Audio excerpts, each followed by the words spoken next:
dünyadan küsməyə qalsaydı, əleyhissalam hamıdan daha çox, daha tez küsməli idi hamıdan. Bu dünya ona nə zülümlər eləmədi. Amma bir an belə dayanmadı, sakit dayanmadı. Bir gün küsmədi, dayanmadı, çalışdı. İşlərdən uzaqlaşdırdılar, gedib evində oturmadı, getdi bağ saldı, getdi quyu qazdı. İndiyə qədər Mədinənin abadlıqlarının əsasını əleyhissalam qoyub, indiyəcən mövcuddur onlar. Çünki şəhadət arzusu ilə yaşayırdı. Şəhadət arzusu ilə yaşayan adamların dünyası abad olur. Dilləri İmam Zamanın sahabələri dünyanı abad eləyəcəklər. Dünyada gözü olmayanlar dünyanı abad eləyəcək.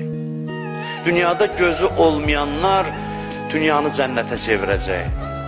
Dünyanı abad eləyib başqalarına bəxş eləyəcək.